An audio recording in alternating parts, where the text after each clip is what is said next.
다 같이 기도드리시겠습니다. 살아계신 아버지 하나님, 고맙고 감사를 드립니다.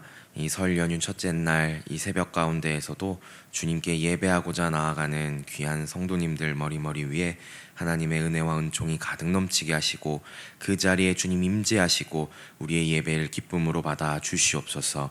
감사드리며 예수 그리스도의 이름으로 기도하옵나이다. 아멘. 다 함께 찬송가 463장 신자 되기 원합니다. 함께 찬양 드리시겠습니다. 신자 되기 원합니다. 진심으로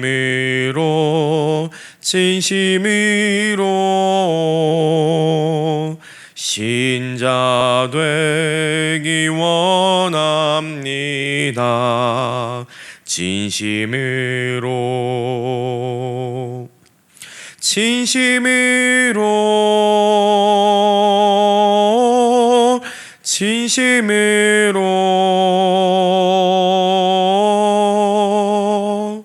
신자 되기 원합니다. 진심으로 사랑하기 원합니다.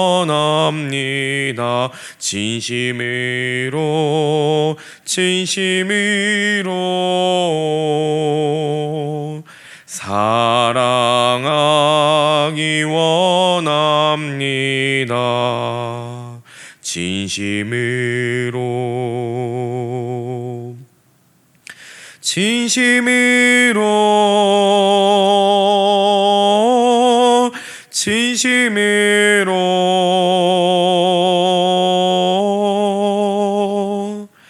사랑하기 원합니다.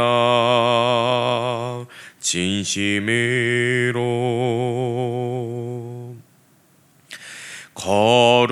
거룩하기 원합니다. 진심으로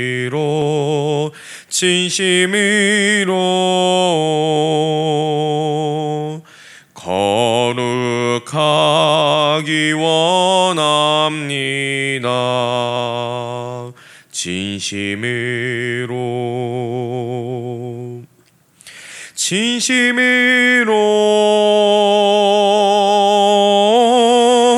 진심으로 거룩하기 원합니다.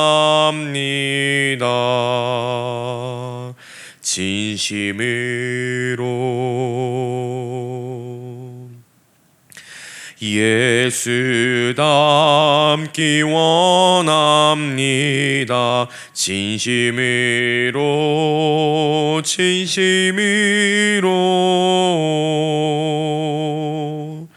예수 닮기 원합니다.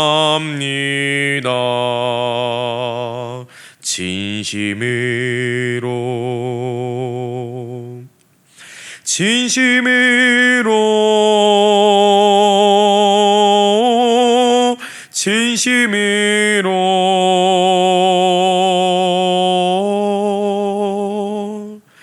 예수 닮기 원합니다. 진심으로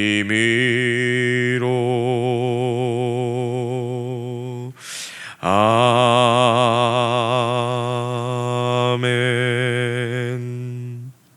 사도신경으로 우리의 신앙을 고백드립니다.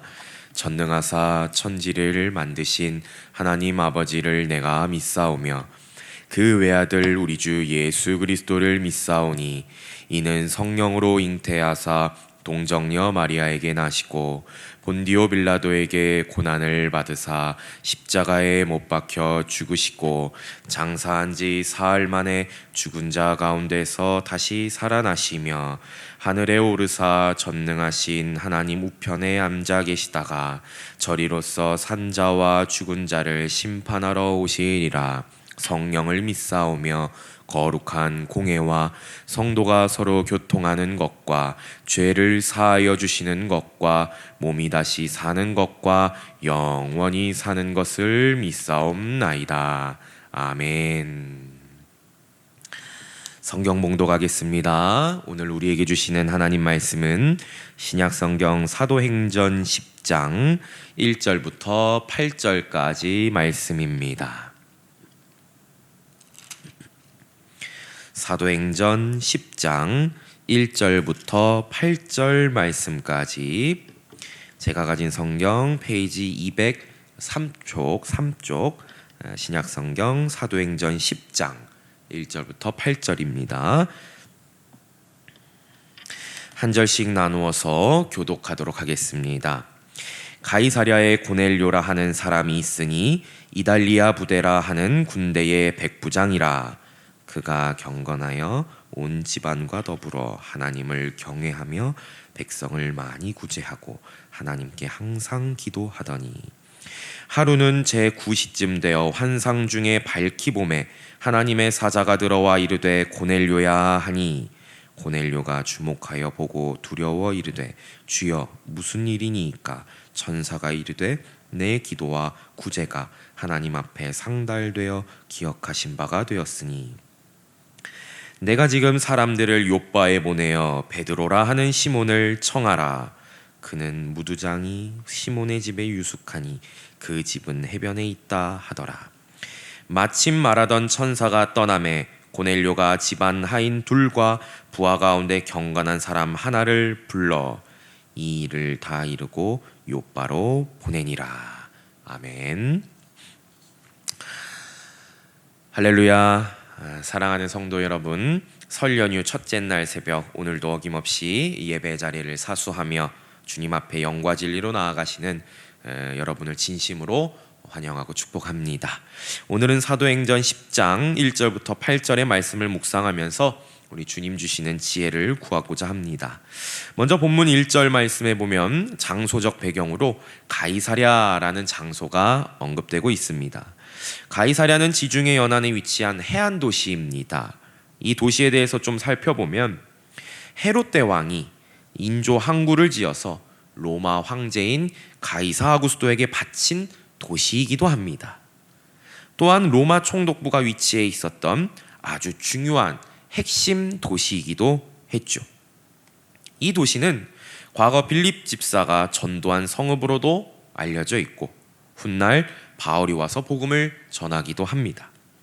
2차, 3차 전도 여행에서 귀향할 때 이 항구를 통하여 이동하기도 하죠. 그리고 등장하는 인물을 보니까 고넬료라는 인물이 등장을 합니다. 이 사람에 대한 정보가 뒷구절에 나와 있는데 이달리아 부대의 백부장이었다라고 언급합니다.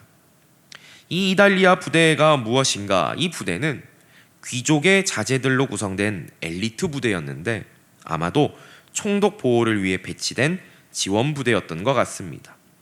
백부장이라고 하면 오늘날로 치면 중대장급 위치의 사람이었던 것이죠.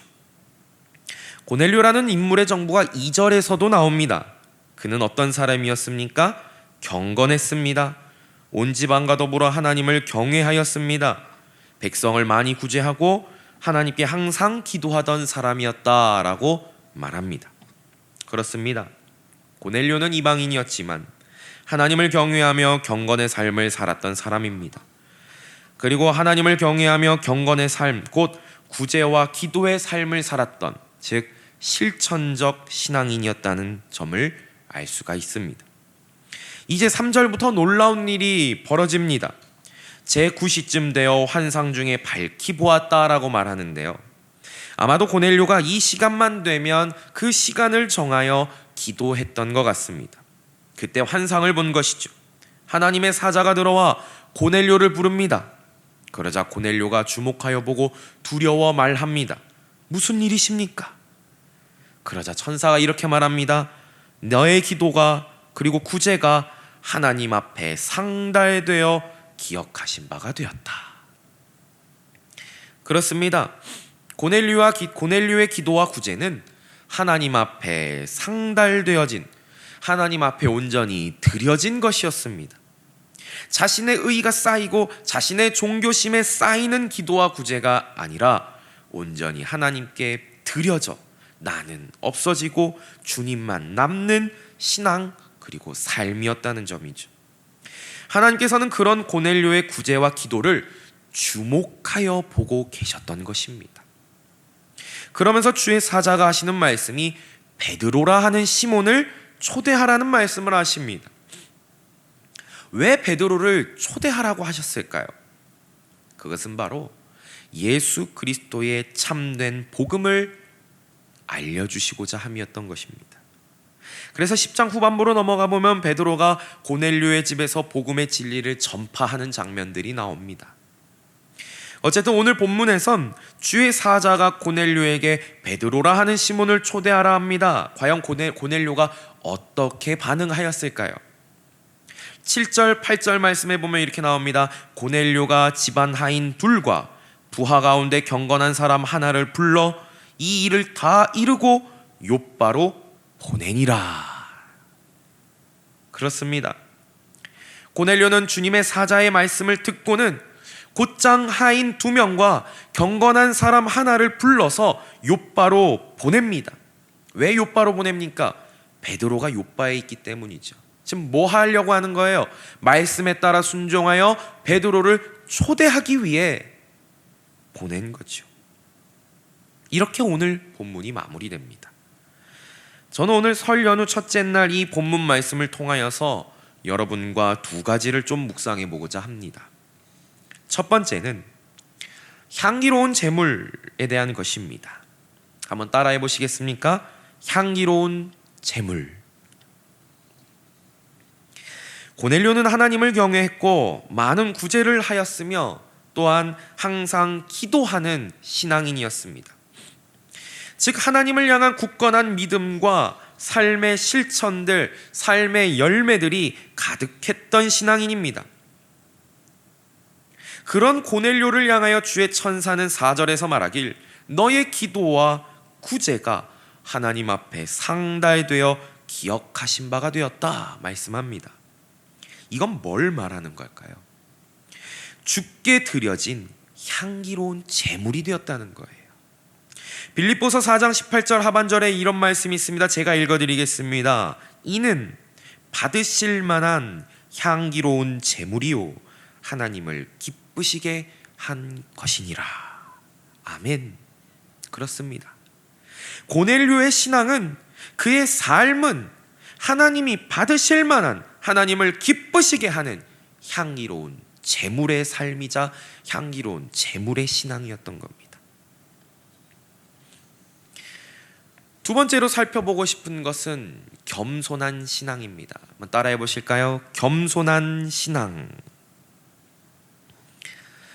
고넬료는 사회적으로 보면 그래도 남부럽지 않은, 부끄럽지 않은, 꿀려 보이지 않은 그런 위치에 있던 사람이었습니다. 로마 총독을 지키는 부대의 백부장이었거든요. 사회적 신분으로 치면 결코 뒤처지지 않는 사람이었어요. 게다가 군인 출신이니까 얼마나 많은 부하들을 통솔하고 있었겠습니까? 그런 그의 삶의 모습을 한번 보세요. 어떻습니까? 하나님을 경외합니다. 많은 백성들을 많이 구제합니다. 항상 시간 정하여서 기도합니다. 무엇보다도 주의 사자가 베드로를 초대하라는 말씀에 즉각 순종하여 하인들을 보냅니다.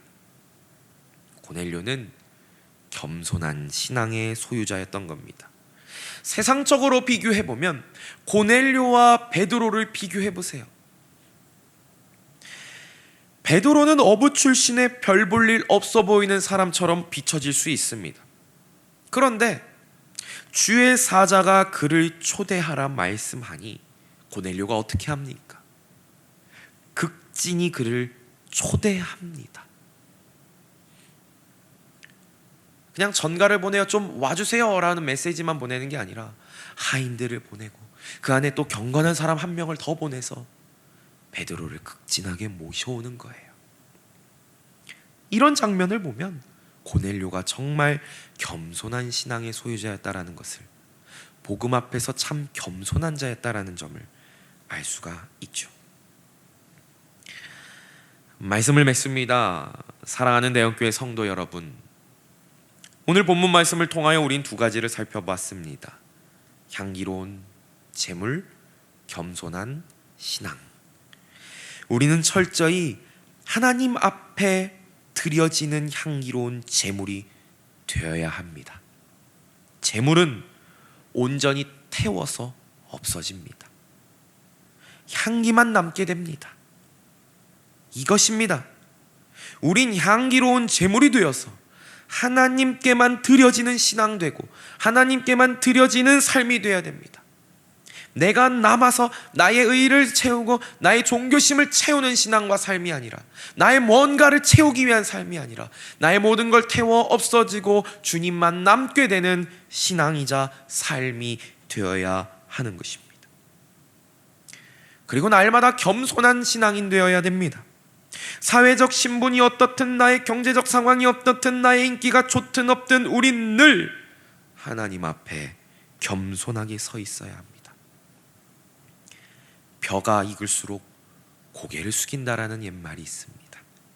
나이가 들어갈수록, 사회적인 신분의 위치가 높아질수록, 교회 안에서 직분자가 될수록, 인기가 많아질수록, 물질이 풍요해질수록 우린 하나님 앞에서, 많은 사람들 앞에서 겸손해야 합니다. 고넬료가 이방 선교의 출발점이 되고 꽃을 피우게 되었던 것처럼 오늘날 이 어두운 상황 속에서 우리가 향기로운 재물 될 때에 하나님은 그 재물을 기뻐 받으시고 우리를 주님의 복음이 전파되는 거룩한 통로로 사용하실 줄로 믿습니다. 설 연휴 첫째 날 많은 가족들과 친지들과 함께 모일 순 없지만 오늘 이 새벽 잠잠히 주님의 말씀을 대할 때에 오늘 주신 말씀이 우리들의 심령 가운데 열매 맺어 주님의 영광스러운 삶, 주님의 영광스러운 교회, 주님의 영광스러운 신앙생활 되어지기를 주님의 이름으로 간절히 축원합니다. 기도하시겠습니다. 좋으신 아버지 하나님, 고맙고 감사를 드립니다. 설 연휴 첫째 날이지만 주님의 말씀을 듣고자 나아갑니다. 오늘 우리에게 주신 말씀을 기억해 봅니다. 날마다 우린 향기로운 제물 되어 주님께만 온전히 태워드리는 신앙 되길 원합니다. 우리의 삶까지도, 우리의 모든 영역들이 다 그렇게 주님께 드려지기를 원합니다. 주님, 또한 겸손한 신앙 되길 원합니다. 벼는 익을수록 고개를 숙인다는 옛말 우리가 기억하면서 나의 사회적 지위가 높아지든, 나의 경제적 부유함이 많아지든, 나의 인기가 높아지든, 내가 교회 안에선 직분자이든 상관없이 그러할수록 주님 앞에 더 엎드리고 겸손함으로 본이 되고 덕이 되는 우리 모든 성도님들 될 수 있도록, 또 우리 대흥교회 될 수 있도록 주님 인도하여 주시옵소서. 감사하며 예수 그리스도의 이름으로 기도하옵나이다. 아멘. 하늘에 계신 우리 아버지여, 이름이 거룩히 여김을 받으시오며 나라에 임하옵시며 뜻이 하늘에서 이루어진 것 같이 땅에서도 이루어지이다.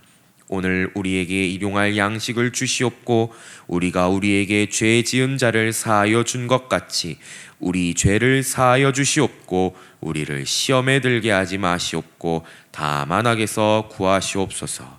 대개의 나라와 권세와 영광이 아버지께 영원히 있사옵나이다. 아멘. 오늘 주신 말씀의 결단을 위해 기도하시길 바랍니다.